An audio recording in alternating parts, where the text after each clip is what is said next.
Welcome back to the Catapult Effect podcast. I have another amazing guest with me today, someone I've had the honor and privilege to work with directly myself.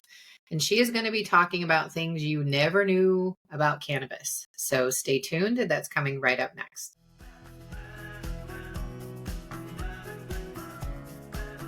Welcome to the Catapult Effect, a podcast where professionals like you turn challenges into opportunities for extraordinary growth. If you're tired of struggling, feeling lost, and ready to catapult yourself into the best version of you, then you're in the right place. Here's your host, Katie Wrigley. Thank you so much for joining me today. I am your host, Katie Wrigley, and I have with me today the amazing Angel McLellan. Angel has been providing fully tested, pharmaceutically dosed cannabis for the people of Maine for over a decade. She works closely with each individual in order to learn what their unique body needs to elicit a therapeutic response from their endocannabinoid receptors. And before I welcome Angel more fully to the show, I'm so excited to have you here today with me, Angel. I want to just make sure that we are calling out cannabis is not legal in every state or every country where you may be listening to this. Please adhere to whatever your local laws are. We're not condoning any illegal activity here. But we do want to make sure that we're talking about this amazing plant and how it can be really used to help you function on a higher level, and that your body is actually meant to receive cannabis. And that is what Angel's going to be telling us about today. So I want you to understand this isn't about condoning illegal activity. This is about really educating you on a plant that is very misunderstood and very misused too. So with that disclaimer, welcome to the Catapult Effect podcast, Angel. I'm so excited to get to talk to you in this context today. Thank you, Katie. I appreciate that. I appreciate the invitation and the opportunity to share this with you and the rest of the world. So I want to start with, how did you start to get involved with cannabis and learning the things that you now use to help your patients have a higher quality of life? So initially, I was providing medical power of attorney services to one gentleman, and he developed cancer. Didn't want to treat it the regular way. His family suggested we take him to a doctor that specialized in cannabis medicine. So we did that. And the doctor gave me a prescription that was very clearly written, 5 milligrams of THC every night before bed, and then a ramp-up protocol. I believe we eventually got him up to 300 milligrams 3 times a day, which didn't inebriate him in any way. He was able to get out of bed, ambulate to the bathroom, and we eradicated his cancer ultimately. He didn't die of that cancer. And through that process, I learned to dose the cannabis into the capsules for him and to have it tested at the lab to make sure it was the right dose. I was all about documentation. And so I documented the entire thing. And the doctors watched me do this and started asking me if I could help other patients, other elderly patients, other compromised patients. And at first I just said, no, I can't. Back then you had to grow cannabis to be a caregiver, and I'm not going to become a gardener. I garden a little in my backyard. I have some carrots and some lettuce, but I don't grow cannabis plants. And it's such a fine art to grow cannabis plants that I couldn't do an about face and start doing such things. But we found a loophole in the law that allowed me to become a patient and donate my excess meds to other patients. And it was perfectly legal to do so back then. And so they issued me a patient card. And I took a dosage calculations course online.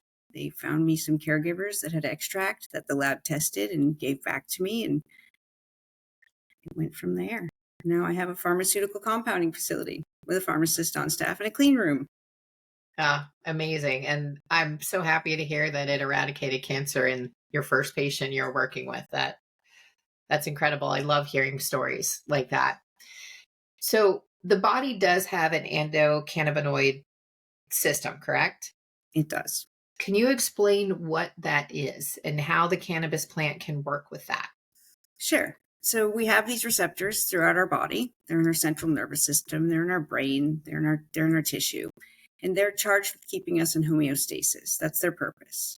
And when those are out of whack, typically something is out of whack, or something's out of whack. And so those are out of whack.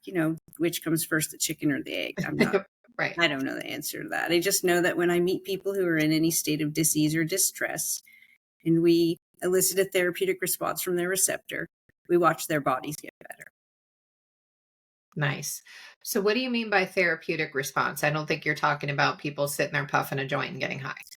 No, not on my watch. No. So what I'm looking for is to use the lowest dose possible that allows us to see subtle change in their systems. And so we work really closely together. We start on very low doses. We talk on the phone once a week, and we slowly ramp up until they start reporting maybe they've gone over that edge. So it might be they're a little tired. There might be a pressure change in their eyes. They might feel a little foggy. There's so many different outcomes to that. I don't ever want to tell someone what they're going to feel, because then I find they focus on that. They just have to tell me what's different. And usually I hear that edge. So we get to that point where we've ramped up it's the 6th week or the 7th week, and they've increased their dose again by 1 milligram or 2 milligrams, depending on what we're doing. And they call and say something shifted. Let's go back to last week's dose and see what happens. And that's what we typically do. And then they go back. And then over time, we just watch things right themselves. Our brain is hardwired to heal our body. And it will do so if we support it correctly. Absolutely. Yeah, that's been my experience of working with you as well. So what are some of the factors, because I want to make sure that I'm staying neutral here and not saying that anything is wrong or bad, but what are some of the factors in the cannabis industry in states where it's legal that may not be playing into therapeutic doses into the endocannabinoid system in the human body? I think that's a big question. So I think that inability to access appropriate dosing. If you go into these, I've been into the pot shops all over the country, just out of curiosity. I've gone in and visited many of them when I travel somewhere and it's legal. I'll look up big ones and go in and ask to see their lab reports and look at their product. And I often find that people don't have low enough doses. They might have a tincture, but in my experience, people aren't able to access tinctures appropriately. They typically are shaky, or they squirt too much, or their drop size varies, or the tincture's not homogenized appropriately. So it's a higher dose at the bottom than it is at the top. And so we're not getting consistent delivery. When we add extraction processes to that whole factor, I've also found that unless you truly have a full spectrum with fats and waxes intact and chlorophyll and all the things that the plant wants you to have, it doesn't engage correctly. When people use distillate, I find that they're just getting high. Maybe it's just the edge of high, and they're finding acute relief. But over time, they have to continue to increase their dose, or they have to take a break to reset their receptor system. In 11 years, I've never had someone have to take a break to reset their receptor system, because we never go over their therapeutic threshold. That's amazing. So you mentioned different extraction methods. So I don't want you to give away your secret sauce there, but what are you doing within the process that you could share that varies from the extraction process that goes into tinctures or gummies or coffee or candy or all the different ways that we see it in the pot shops? So I don't have a secret sauce. I don't do the extractions myself. But I do dictate with the extractors I work with how I'd like them to appropriately do this. And so it's only ethanol based, and we don't strip away. They've moved towards like what they call a clean extract or a distillate extract that you can see through. Clear. I guess that moves better in a vape pen. I'm not exactly sure what their reasoning is, but for me, I don't want to be able to see through it. I want fats and waxes and chlorophyll intact. And so I have to work directly with the extractors and help them understand that I want them to back their processes up to what I'm sure they think is rudimentary extraction processes, early day extraction processes. We could just wash it with ethanol and then put it in a rotary evaporator and get the ethanol out of it. That's all I need. And then we back off the rest of the ethanol, just get the rest of the ethanol out of there. And then we're left with this sludge, really, that's very hard to work with. I can see why maybe people might not want to work with it. It's sticky, and we don't want to heat it up over and over again, because then we're breaking down terpenes and things that we want to still be in there. So sometimes it's a little bit of a pain, but it's worth it, because in the end, I've seen that it makes a difference in how people's bodies respond. So no secret. It's a lot of people call it Rick Simpson oil. I refuse to say this is a gentleman who put YouTube videos up because he made extractions. I think he started with naphtha, and I don't even know if that's truly true because I've never really watched a video he's ever made. But really, it's just an ethanol extraction, an old school ethanol extraction. And when I was living in Colorado, I actually learned that extraction technique. And you're right, it's time consuming and it takes time to do it properly. And you're right, it doesn't look pretty at the end, but the way that your medicines deliver these lovely little capsules, so you actually aren't dealing with the sticky stuff. It's all confined into the capsule form, which makes that really easy. So some of the terms that we hear, like you already mentioned, distillate. And then they also term like whole plant cannabis. Like there's like certain brands of edibles you can get that are whole plant cannabis. And what you're talking about is whole plant cannabis as well, correct, Angel? I think that what I'm talking about is what most people refer to as full spectrum, Okay. but people use that word loosely. I've been to conferences that are national conferences where there's big booths set up with fancy stuff and it says full spectrum such and such, and then I start asking questions and that's not what they're selling. Mm. It's some of these terms there's no regulations, so they just throw them out there. We stripped the cannabinoids out of the plant, we put them into this tincture, and then we added terpenes. It's a full spectrum. Mm. Well, I don't know if that's necessarily true. I mean, sure, these terpenes are likely naturally collected, and then added back in. But is that a full spectrum? I guess. I mean, like Pop-Tarts come with frosting or without. So. I like that analogy. So full spectrum by your terms, you already mentioned it has the chlorophyll, it has the fats. So it has all of the elements of the plant. And are there other terpenes that are added to it? And I also would love if you'd take a moment to explain what a terpene is, if people are like going, huh, what's that? Sure. Because that may be a new term. So terpenes are what make it smell.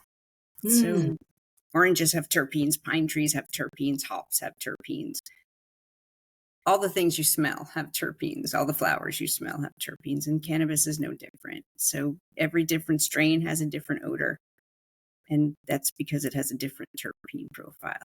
And you can purchase terpenes that have been collected. Like you get linalool from lavender, D-limonene from an orange, they're apinene from a pine tree, myrcene from a hops plant. So people collect these naturally, and I think those are great. And sure, I do use terpenes that I purchase in certain formulations. So standard THC formulation for a nighttime would have some extra linalool and some extra myrcene, maybe a little beta-caryophyllene, just some things that help push us towards a quieter effect. That makes sense.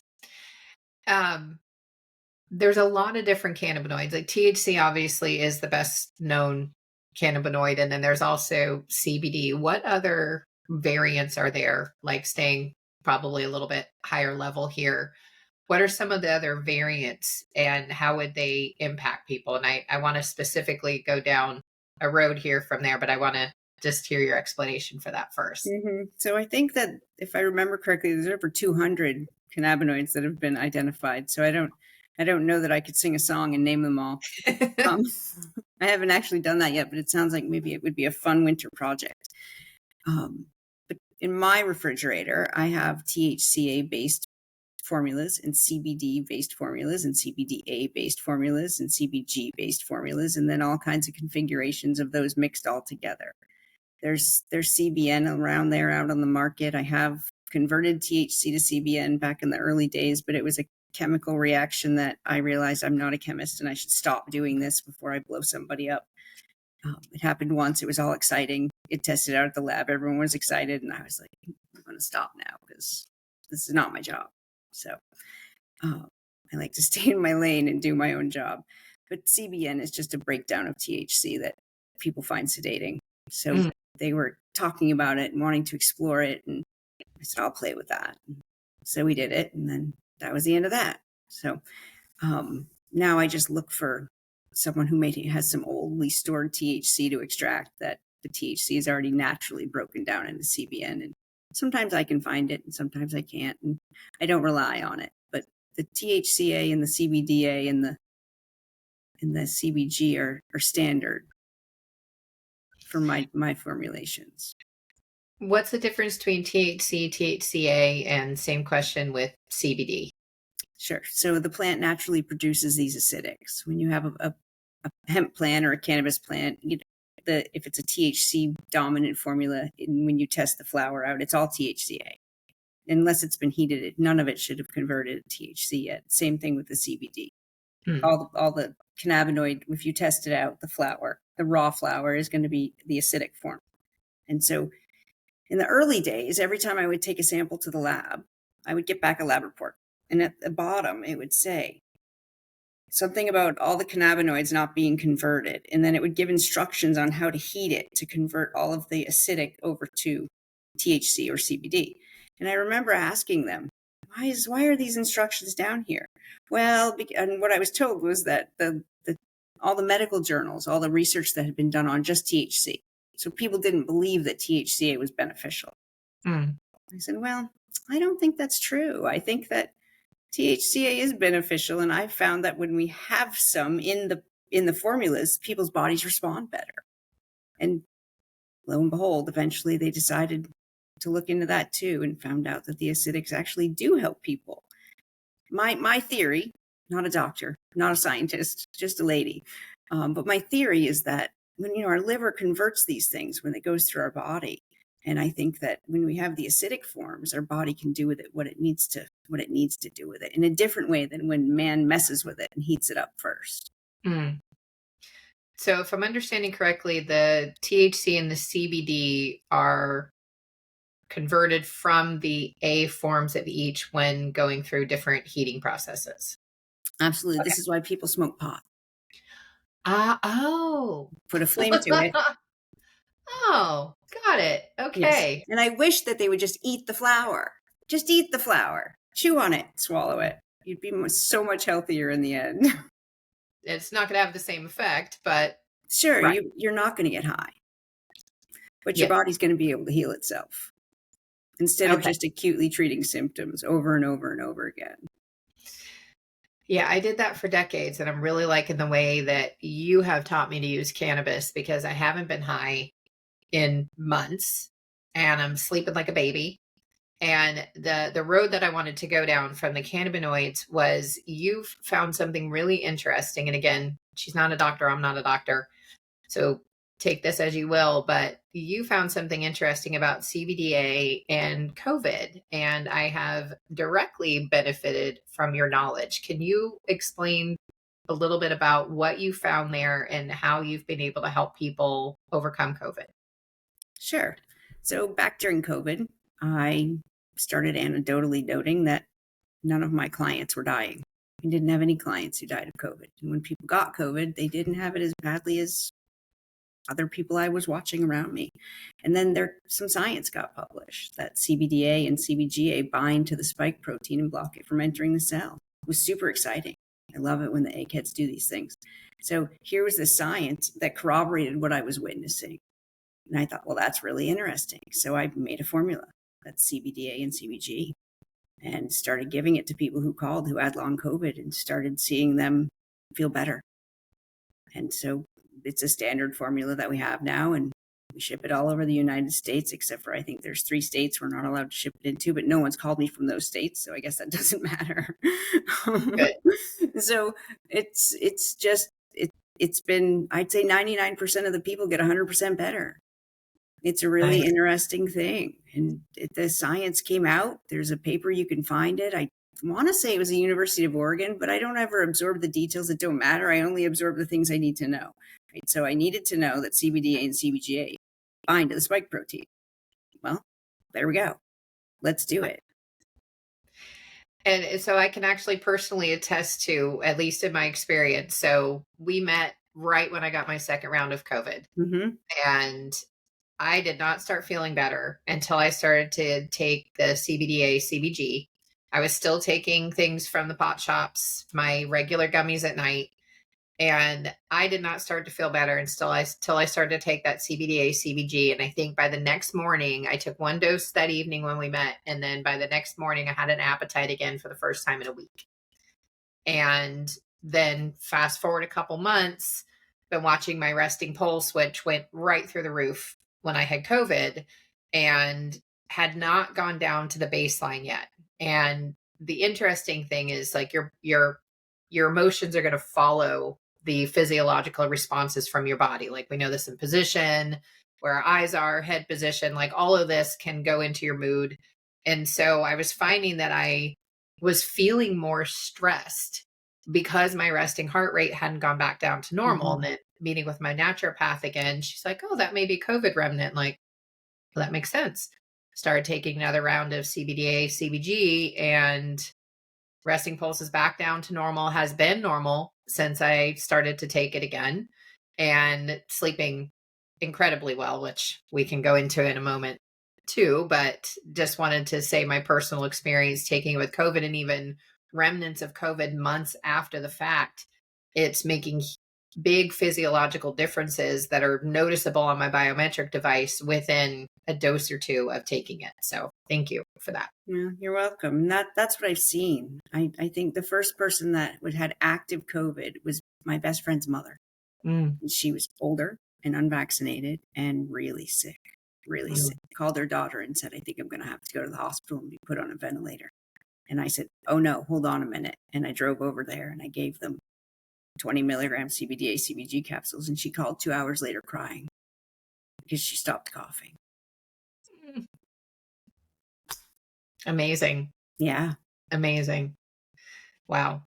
Yeah, that's on the tip of going and getting a ventilator to not coughing within hours. That's absolutely incredible. Part of me thought that has to be psychosomatic in some level, but also, okay, either way. Right. It doesn't matter if it's a placebo effect. I don't know. This is before I had read the science, right? So she calls and tells me this, and I think, whatever, if it's a placebo effect, she feels better. That's great. Yeah. Then they publish the science, and I thought, imagine that. There it is. Not a placebo. Yeah. So you mentioned the patient that you worked with initially who had cancer and went from a 5 milligram to a 303 times a day, but he wasn't getting high. Can you explain what was happening there that even at that high level of which that's a lot of milligrams for most of us to be consuming, but he could still function. So can you go into a little detail what's happening there, Angel? So when we ramp up on THC appropriately at a nice slow pace, adding a little bit at a time, people don't experience the psychoactive side effects. It's been my experience that people don't experience the psychoactive side effects. I have had people who want to experience the psychoactive side effects and maybe ramp up a little faster. It depends on their situation. Some people, they're dying. They want to slow it down, but they know they're still going to die. And so they want to escape a little bit. And so we maybe go a little faster or increase a little more than we would. But in my experience, if we ramp someone up once a week with small 2 to 5 milligram increases, they don't ever feel high. They don't ever get dry mouth. They don't ever have short-term memory loss. It's just a matter of going slow enough and having the patience that it takes to do such things. That part's not always easy. It's not. It's not easy when you don't feel well. No, definitely not. We want that fixed now. And part of it's we've been trained to think that when we take a pill, it should fix it pretty quickly, which, we know that that's more of a management of symptoms when we're looking at pharmaceuticals. Like an antibiotic may actually kill a virus, but a lot of times the medications we're given are actually just managing the symptoms or masking them so that they aren't plaguing you anymore, but it's not fixing things on a deep level. And you're talking about working within a system that's built into the human body where we are actually helping the body heal by giving it what it needs, which is always going to be a longer process than that quick fix to manage symptoms. Yeah, it takes patience. And we have been led to believe by society that you go to the doctor, they write something on a piece of paper, You drive that piece of paper to a building, you hand them the piece of paper, and they hand you something, and you swallow it, and you're all better. That's not really how it works. I don't think you're ever all better from swallowing whatever it is that you got from that building that the doctor wrote on the piece of paper. You might be masking symptoms, but you're not all better. If you took it away, it's not all better. Right. I like to get people to the point where we can take it away and they're all better. That makes me happy. Yeah. I'm getting to that point. I'm very excited. Mm-hmm. I want to see if there were any other questions I wanted to make sure. So I also want to call out some of and again, I don't want to have any negative slant on this because I'm a huge fan of the plant. I'm a huge fan of the legalization of it. And I don't want to be negative about anyone that's involved with it. But what are some things or limits that people should be aware of around purchasing cannabis from a pot shop? Well, in the state of Maine, medical cannabis is still unregulated. There's been some hearings lately. I think they were yesterday, actually, on instituting regulations in the medical cannabis business here in Maine. And I hope that they pass. I really hope the legislator steps up, that they make this something that starts to be tested, because there's no requirement at this point. And as a cannabis entrepreneur, I've found that to be like a roller coaster when I try to replace my extracts. When I start to get low, I reach out to the people that I know. They seek out biomass. They run an extraction. I pay $500 to have it all tested, and often it fails in some way. Arsenic, lead, pesticides, you name it, mold, anything, all kinds of things come through in these lab reports. And then inevitably I get offered a discount. Oh, but we'll give it to you for $1 a gram or $3 a gram. And I say, no, thank you. I serve fragile clients, and non-detect those are my parameters. It has to say non-detect, or we're not working here, and we're going to find another. Keep looking, keep doing it. And it goes out into the market. These extractions that I reject go out into the market because they're legal to sell. And I've had conversations with people, and all I keep hearing is it's cost prohibitive for caregivers to be required to test the products for contaminants. And I think, who is protecting the people? Yeah. I mean, all that protects is a business. We can't protect businesses in this situation. We need to protect the people. I agree. And if it costs $500 for lab testing, it also makes me wonder how true is that's cost prohibitive, because you're going to make a lot more than $500 off of a crop of cannabis. I would hope so. A lot more. Right. So yeah, when I hear that, I'm like, I mean, it does become cost prohibitive at times. So the last batch of THCA I bought, I had to spend $1,500 on testing before I got the actual batch that I think was a $1,500 batch of extract. Wow. So it ended up doubling the cost of that batch of extract. And so I have to raise my costs sometimes. I have to, my price per milligram sometimes has to go up for certain things. Or I somehow figure out a way to wash it all into the middle and not raise the cost sometimes. It just depends on where we're at with our extraction supply. But this is just something that is a stumbling block. And I think that if they institute regulations, then we won't have this issue anymore. When I call the extractor and say, okay, I'm ready, we're going to need another batch of whatever it is we're looking for, whether it's THC or THCA or CBD or CBDA or CBG, then when they seek out the biomass, if people are required to grow it to the degree that it is required to be clean, then this won't happen anymore. We won't have to continually put out $500 after $500 to try to find a clean batch of extract. That will be wonderful. I really hope that passes too. I'm going to keep my eye out for that, because that's one I definitely want to vote in favor of having passed when it comes down to us to help make it pass. I am all for that.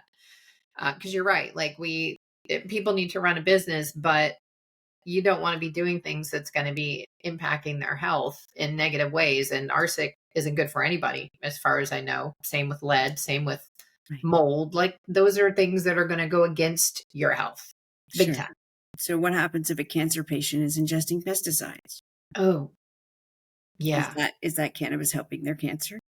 Yeah. Or are they just layering on more cancer causing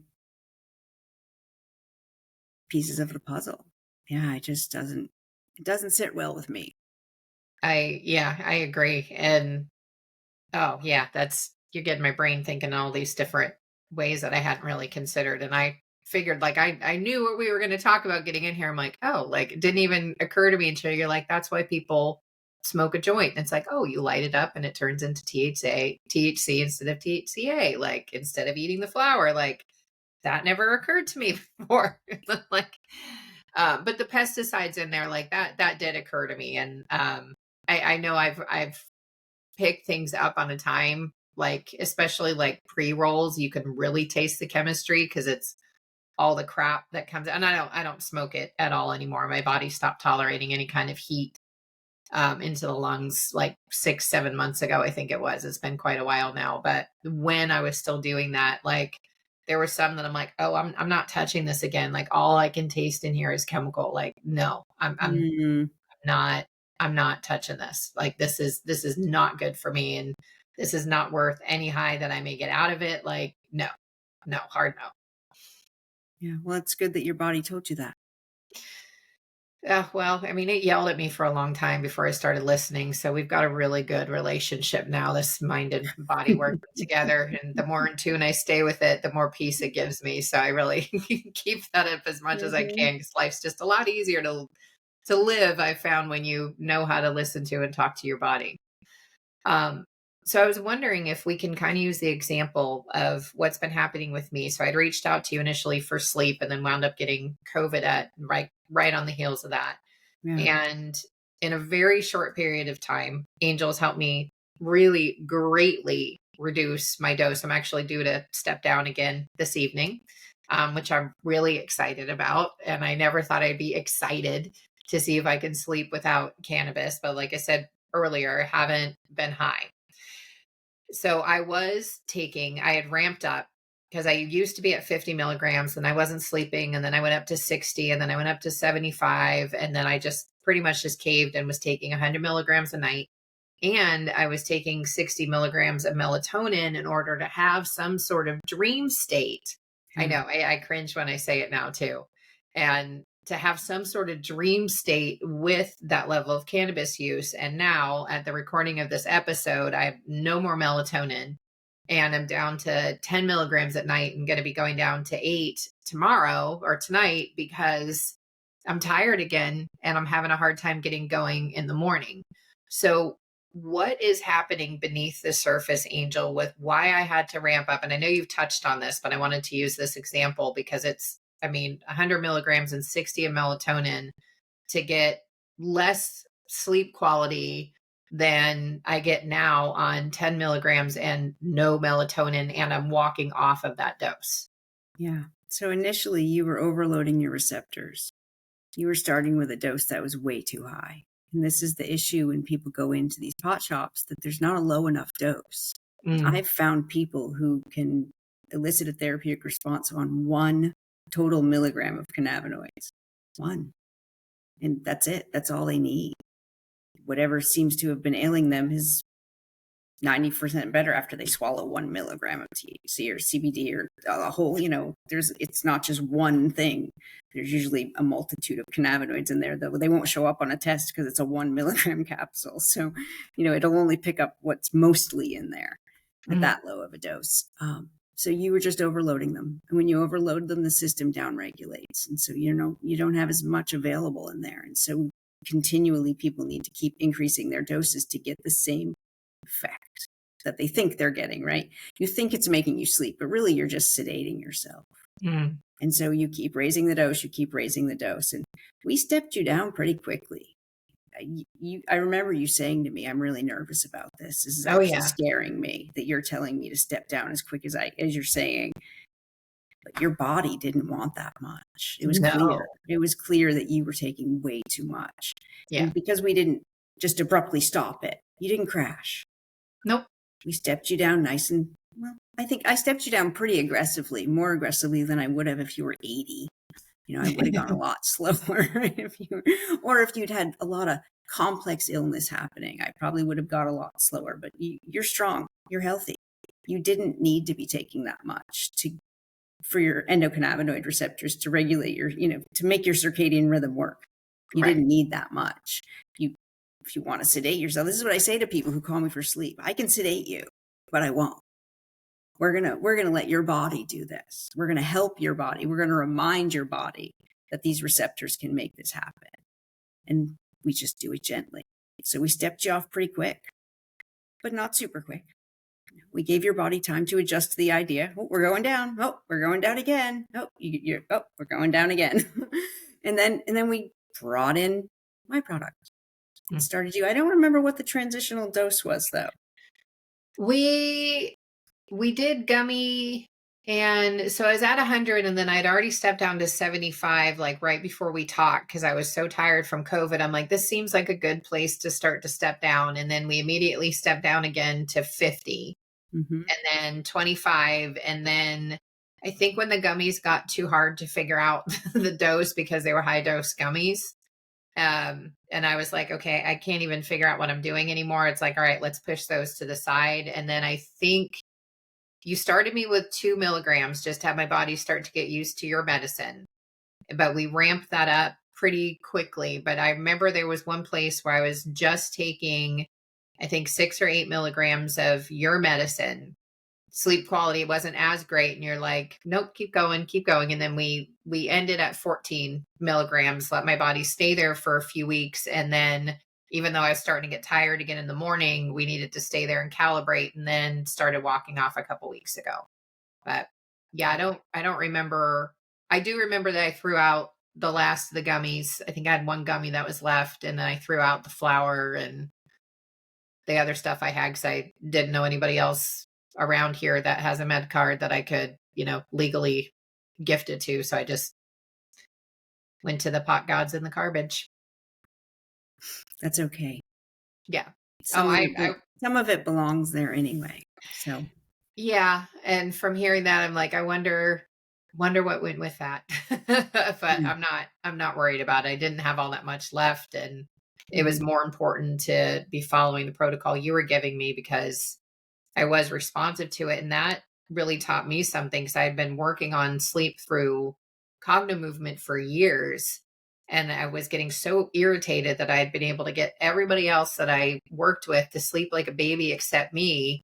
And I was like, oh, actually, no, I can include myself in that. I was just masking it with cannabis. And so I didn't know that I had actually done that until now I know. Right. Yeah, that your body was responding. Yeah. That you were doing the right things for it. Yes. Except for that gummy. Yes, absolutely. I'm not a fan of gummies. So I never have nice things to say about gummies. And I can understand why after my own experience, and much to your point about that 1 milligram of THC, I even remember you telling me like, your body's probably not going to recognize 1 or 2 milligrams of THC yet. And when we were playing with the daytime dose with the CBD that I take and, the very low dose of THC, and there was one day that I tried to do an extra milligram, just 1 milligram of THC in the afternoon and the morning. And I wanted to eat my dang house. And I had no energy at all. I was like, I never knew 1 milligram of THC could be that impactful. It can. So if the lowest dose someone can purchase at a pot shop is 5 milligrams, I don't even know if that's true. It might be 10. But if 5 is the lowest dose they can get and 4 is their therapeutic threshold, they're now overloading their receptors over and over again. And then they're going to need the 10s. And then they're going to need the 15s. And then they're going to need the 20s. And then eventually they'll find themselves with a 100 milligram gummy every night. Yep. Yeah. And I think 5 milligram is the lowest you can get. Like if you get the capsules, I think 10 is the lowest. But then if you have edibles, I think, I think 5 may be the lowest that I've seen.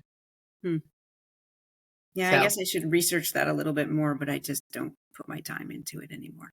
No, understandable. I mean, it sounds like you've got more valuable work to do. What are some of the conditions? I want to make sure that we can cover some of the pieces here. So what are some of the conditions that cannabis can help with? We talked about sleep. We've talked about your patient that had a remarkable recovery. We talked about COVID. So what are Sure. some other reasons No, that people come to you? I believe at last count, I treated over 200 different diagnoses.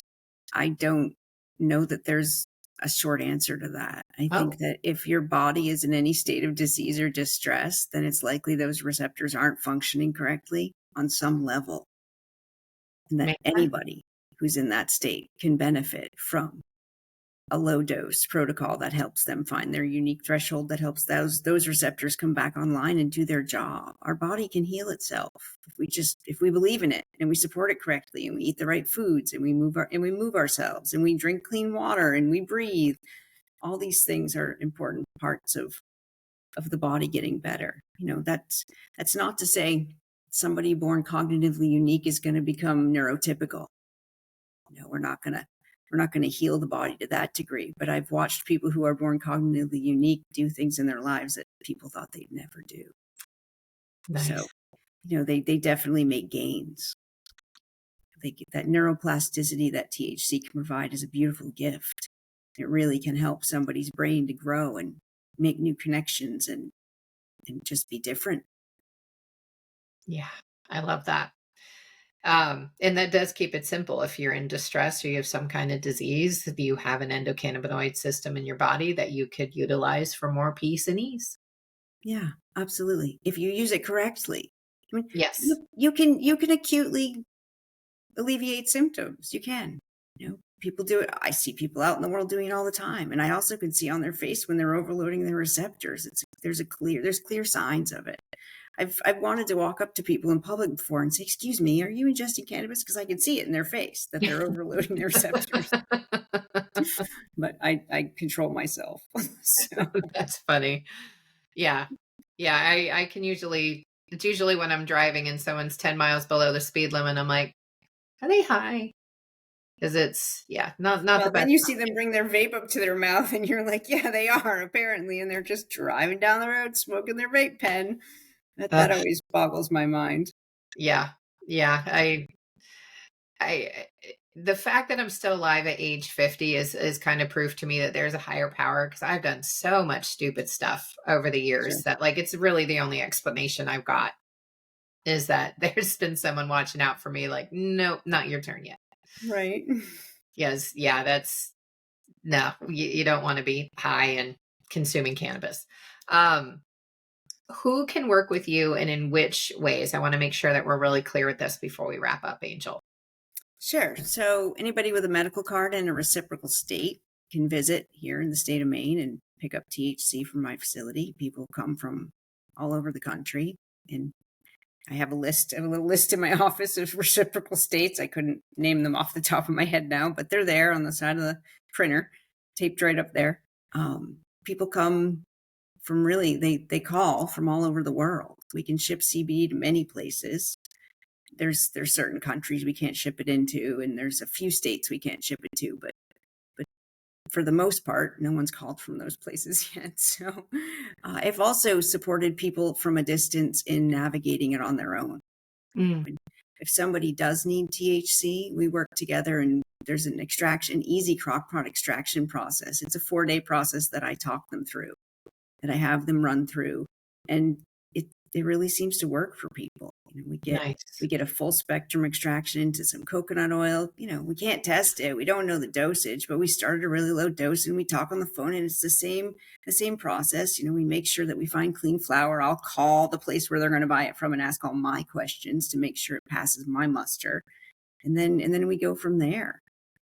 I've never had somebody call me from a distance who hasn't gotten what they needed. And I Nice. don't know why that is, but it's just how it works out. I think people find their way to me because they need to find their way to me. And then somehow the universe just makes it all unfold and happen the way it needs to. I love that. Yeah, and I agree. Sometimes there's an element of the unknown or inexplicable or miracle, if you Sure. call it, that just seems to come in and make it all come together in the ways that we need. I love it when that happens too. I feel like that's how I got led to you. And I'm so grateful for the introduction because this has been the thing I hadn't been able to conquer on my own that had gotten to a point where it was sort of plaguing me. And I remember you checking me on some judgmental terms I was using on myself when we first Mhm. started to work together. And I really appreciated those reframes there. And I really want to be I don't want to be high. Like if my body is going to continue to benefit from taking low doses of THC, then great. But if I can sleep without it, wonderful. I've got a trip coming up to Norway in next month. Oh, next month. Yay, that's coming up. And THC is 100% illegal there. You cannot take it with you. And I'm not forfeiting my vacation to sit in a Norwegian jail, nor do I know enough about their judicial system to have any interest in being there. So I want to go visit the country, not their prison system. And so THC is not coming with me. And this used to be a huge source of stress for me anytime that I Sure. had to go somewhere where I couldn't have THC, or back in the days that it was illegal, like trying to sneak it and hoping I didn't get caught, Mhm. or, and again, not condoning anything illegal, just saying I used to not necessarily do everything legally, but now at age 50, I'm not interested in breaking the law and definitely not going into a foreign country. So it's huge peace of mind to me that now I know I can go thoroughly enjoy this vacation. I'm not going to be sleep deprived because I'm confident I'm going to be able to sleep without THC between all the work that I've already done, and then your coaching and your guidance around utilizing the plant and how to know when to step off of it. And that's actually how I started to do my step down dose between the guidelines you told me versus like every 3 day versus maybe 5 to 7, Mhm. is by that fourth night. Like if I'm still waking up with fatigue in the morning, I know I'm ready to step down again. And so I stepped down. And that was definitely what was happening this morning. I'm like, and the other note with this is that it has locked me into a really solid circadian rhythm. I go to bed between 9:30 and 10 every night. I wake up between 6:30 and 7 every day. And I don't need a Congratulations. Yeah, thank you. And Yeah. I don't need an alarm clock. I just get up on my own. My body's just done sleeping. Even if I was still a little groggy from being at more than my therapeutic dose, like I still get up at that time. And my aura ring was actually congratulating me on officially being above average with my sleep scores versus the aura community. I was like, Nice. yeah. So something I never thought would apply to me from having battled sleep for all of my life until this year, really. So thank you for that. You're welcome. Mm. It's fun to watch these things. It's fun to experience it too. It really is. Is there anything you want to say to that listener out there who's struggling with some sort of disease or distress right now, Angel, before we wrap up? Well, I'd just like to say that there's always hope. That you're never stuck where you are. There's always ways to support the body to heal itself. You came hardwired to do so. You just have to learn how to trust it and support it correctly. Mm. So don't quit. It's hard when people are in a place where it doesn't seem like you're ever going to get better. Like you're just going to keep getting worse. It's not true. You don't have to be there. I love that. Thank you.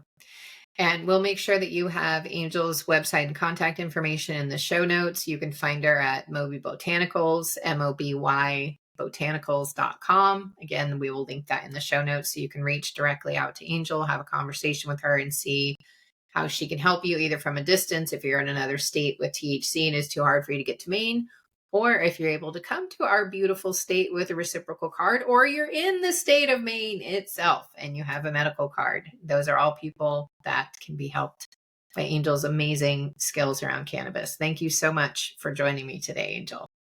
Thank you, Katie. And thank you to the listener out there who has been hanging into the end of this episode. I know you have a lot of choices of what to listen to out there, and I appreciate you taking the time to listen to the show and implementing this advice into your life. And until the next episode, please be well.